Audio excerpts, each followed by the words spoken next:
బులెటిన్లో breaking news చూస్తున్నాం. అధికార విపక్షాల మధ్య వాగ్వాదాలతో ఏపీ శాసన మండలి రేపటికి వాయిదా పడింది. సభలో మంత్రి అచ్చెన్నాయుడు చేసిన వ్యాఖ్యలపై వైసీపీ సభ్యులు ఆందోళన చేపట్టారు. అచ్చెన్నాయుడు మంత్రి పదవికి రాజీనామా చేయాలి అంటూ వైసీపీ సభ్యులు డిమాండ్ చేశారు. దీంతో మండలి రేపటికి వాయిదా పడింది. టీటీడీ పవిత్రతను దెబ్బతీయడానికే గత ప్రభుత్వం పనిచేసిందని అచ్చెన్నాయుడు వ్యాఖ్యానించారు. జగన్ క్రిస్టియనా కాదా అని ప్రశ్నించారు. 24 గంటలు గడిచినా సమాధానం చెప్పలేదన్నారు. అచ్చెన్నాయుడు వ్యాఖ్యలపై వైసీపీ సభ్యులు అభ్యంతరాన్ని తెలిపింది. ఇక అచ్చెన్నాయుడు మంత్రి పదవికి రాజీనామా చేయాలంటూ డిమాండ్ చేశారు.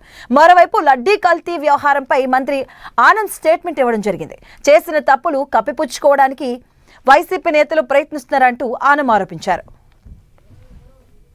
71 లక్షల కేజీల కల్తీ నెయ్యి తయారు చేయించి 234.5 కోట్ల రూపాయల నిధులు ఖర్చు చేసి 36 మంది నిందితులు ఇవాళ ఛార్జ్ షీట్లో నమోదయ్యారు. అధ్యక్ష, 2019-24 మధ్యలో ఎన్ని అకృత్యాలు, ఎన్ని అరాచకాలు, మత విధ్వంసానికి, హిందూ మతాన్ని ధ్వంసం చేయడానికి చేసిన ప్రయత్నాలు చూస్తే ఆశ్చర్యం వేస్తుంది. అధ్యక్ష, ఇంతటి దయనీయమైన పరిస్థితుల్లో ఈనాడు ఈ రాష్ట్రంలో